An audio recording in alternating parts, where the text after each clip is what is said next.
Hello, it's me, Henry, doctor, regional Australia, giving half my income to charity all 2021. We're coming to the end. We're almost at $50,000 donated. I will have earned over $100,000 this year. I'm in my first year working as a doctor. I didn't know doctors got paid this much. I'm in the 1% of earners in the world. That's a surprise to me. I did the how rich am I calculator from giving what we can. Put in, where you can put in your earning, what country you're in, and then I'll tell you what percentage you're at in the world. It's kind of what percentile of income earners in the world you're at. I'm in the 1%. Every other doctor in the country who is paid better than me is also in the 1%. We're often richer than we think. Now, the world is a bit of an unequal place. Unequal in wealth, but also unequal in opportunity. I was born in Australia, and because I was born in Australia in the right place to the right people, I've had the opportunity to, work hard and get to where I am. But, to make out that it's a fair kind of system, to make out that people in the rest of the world have had the same opportunities as I've had, that's not right at all. I'm giving to charities this year because I want the world to be a more equal place.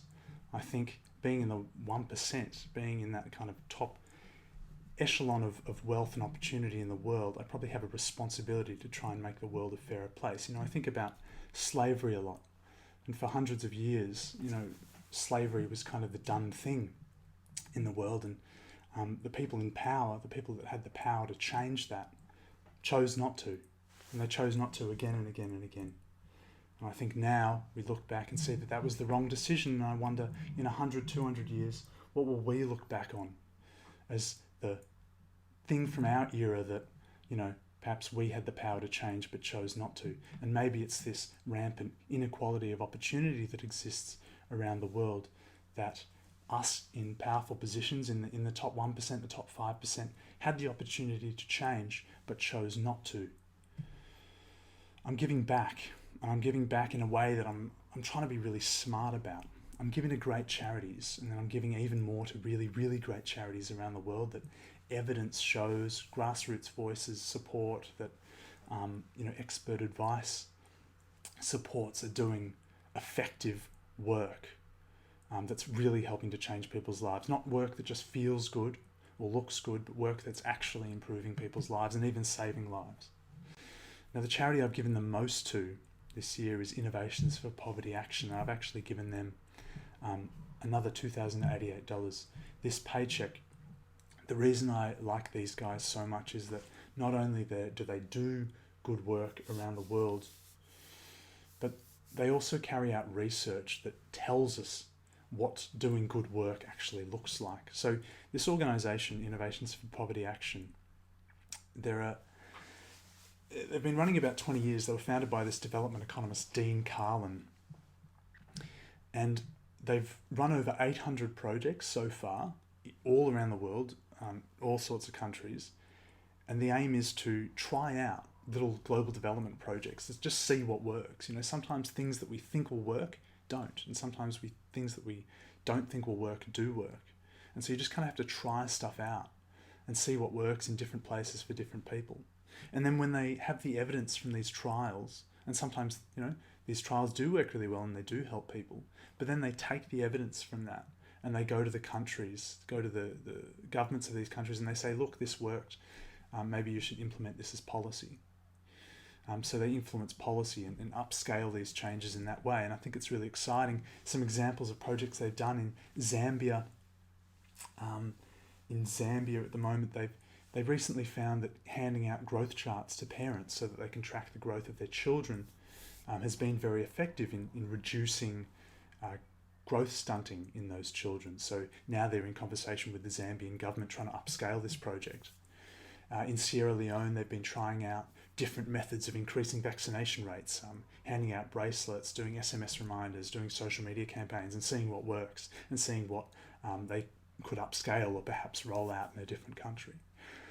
Something else they've been trying to do is implementing this norm model of encouraging mask wearing, which trial in Bangladesh last year showed was actually quite effective in not only increasing mask usage but actually decreasing COVID transmission rates. So they're trying to roll out this norm model of encouraging mask use around the world and seeing where it works and where it doesn't.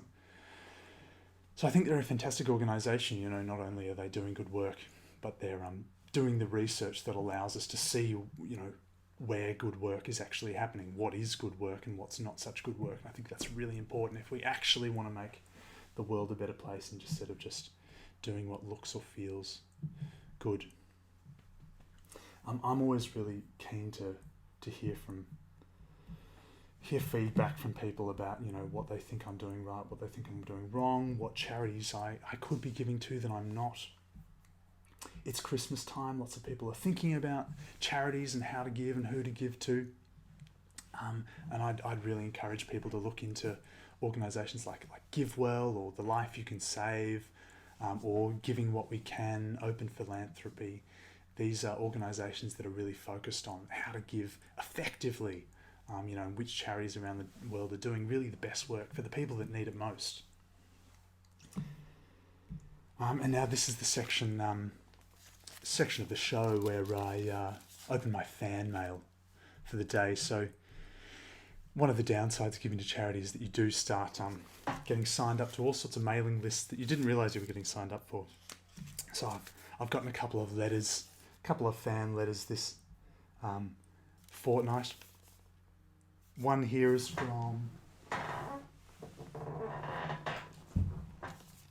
from Community First Development. This is an organisation, an Indigenous issues kind of Indigenous development organisation I gave some money to earlier in the year. Really doing fantastic work, but they do send me a lot of letters, and I wish they wouldn't, because I don't like the idea that the money that I give them then kind of, you know, a proportion of it gets spent on trying to convince me to give them more money. It just seems like a bit of a waste of the money that I give them. It makes me not want to give any more to them. They've sent me just a request here for some money with a you know, prepaid return envelope. That's fine, but I wish these organisations wouldn't quite spend so much money on fundraising. I think although it's good for them in the short term because it does generate them more money from the people that are encouraged to give, I think in the long term fundraising has a negative effect on charity generally. I think it makes people a bit disillusioned about charity when they find out that the money they're giving is getting spent on fundraising rather than on the actual projects that they want to fund. This is a letter from the Peter Mac Foundation, a cancer research organisation. Very nice. They've sent me some lovely wrapping paper. That's fine. But I, you know, would have preferred to buy the wrapping paper myself instead of having you spend the money that I gave you on wrapping paper. My Vision Board 2022, very nice.